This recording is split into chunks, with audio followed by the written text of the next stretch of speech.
One just has a different color, so she likes it, so you can see it. Yeah, the different colors really. Ours has yellow everywhere, so I'm like, Theirs really stands out. yeah, all the colors are very handy. You ready? Mhm. Okay. First of all, this is the aorta. This is the celiac axis with the common hepatic artery coming off of it. This is the SMA coming off of the aorta. And she has fixed her spleen here. So just to demonstrate the Yeah. splenic vein, what is not on here is the pancreas, so it's The not, pancreas is just, yeah. so you can see everything. So you can see. But this is the splenic vein. So the splenic vein comes, actually, it lies at a more transverse lie. It goes posterior to the pancreas, and the SMV is coming up right here. You didn't make an SMV, you might want to. It's separate from this one? Yes. Okay. The splenic vein, and remember, the splenic vein Yeah, we and the use this one. SMV is what makes up the confluence. Okay? So this would be SMV, splenic vein, confluence. So this right here, the confluence is the beginning of portal circulation. Portal vein starts right here. Okay, so this is the main portal vein right here, crossing over the IVC, coming in at the porta hepatis of the liver, and you can see it branches into right and left portal veins. The right portal vein branches into the posterior anterior branches. Okay. Then we have the hepatic veins, which are draining from the lobular level of the liver, coursing towards the IVC right up under the diaphragm, draining blood from the liver into the IVC. And we have the left, middle, and right. Okay, then we have the bile ducts. The bile ducts, along with the artery and the portal vein, is what makes up what we call the triad. This is the bile duct anterior to the portal vein. You're always going to have a bile duct and the hepatic artery anterior to the portal vein at all levels, from the lobular level all the way out to the porta hepatis. Okay, so you've got your bile duct coming in. This would be considered the common hepatic duct. This is the cystic duct from the gallbladder. When the cystic duct and the common hepatic duct joins, that is the origination point of the common bile duct. So everything distal to that junction is now the common bile duct. We cannot see this junction on sonography, so we don't really know when to use the term common bile duct, common hepatic duct, but the rule of thumb is if you see the duct anterior to the portal vein, right portal vein, that is the common hepatic duct. If you see the duct anterior to the main portal vein, that is the common bile duct.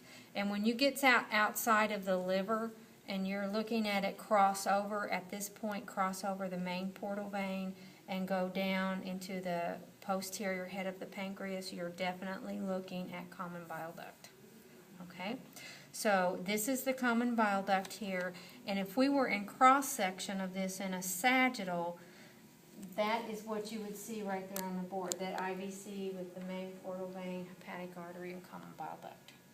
And this is where I want you to take your common bile duct measurements, at this area here. Because it is the distal, the terminal portion of it. It's reproducible. You can go right back to this point because of the landmarks and know exactly where you got your measurement. If you take it out here in the liver, there's not so many landmarks. It's not going to be as reproducible. You can't go directly back to it and say, okay, this is where I was at. If it's terminal, you're going to see the head of the pancreas. You're going to see the clearest part of the bile duct, the terminal part, and then you can just follow it up if you want to into the liver as far as you can see it. But this right here is at the porta hepatis. That's where I want you to take your measurements at. Okay. Any other questions? I'm not sure. I went into the to explain that this is the common hepatic artery coming off the celiac axis, and then it branches into the proper hepatic and gastroduodenal, which I drew up there on the board. We didn't do that because it's just so much vascular, and there would be a little bit confusing.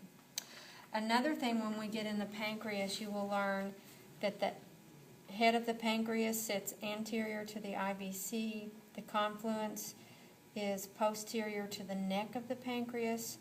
The SMA and aorta are posterior to the body of the pancreas. And those are landmarks that we use as general landmarks for everything. And then I had you I originally said make a top layer, and that's just so you could see that these vessels are actually within the liver. The gallbladder is not within the liver, it sits inferior to the liver. But it looks like it's in the liver sometimes on our scans. So, okay, questions. This is a good time to clarify. When you send me that. Any questions? We need to be Facebook friends. Yeah. So what do you all think? Are you ready to? Yeah, I was thinking that the common, bile duct, what you have explained here, this will explain that it will be more like right here, because this is coming from When it gets to the porta hepatis, this common bile duct just makes a right turn and goes directly cauded inferior. Okay? And it stays, here again, the bile ducts always stays within that portal triad configuration until it gets out to the porta hepatis, and then it ventures off in a direction on its own, the common bile duct. But if you're looking at that bile duct in the liver with the portal veins, there's always a portal vein, a duct, and a hepatic artery together. The only time that you will not see that is once it gets outside of the liver and it goes in a direction. It's got to take its load and take it to the duodenum and deposit it there, which is bile, which is produced in the liver, stored in the gallbladder. Do you all remember how we said yesterday that the bile is stored in the gallbladder? I mean, what causes it to fill up? When you don't eat very many fatty foods and nothing triggers that sphincter to open for the duodenum, it backs up and then backs into the gallbladder. That's right. Usually when you eat fats, that's when, When you eat fats, that emulsify sphincter opens up and lets the bile dump into the duodenum. Okay, more questions. This is good.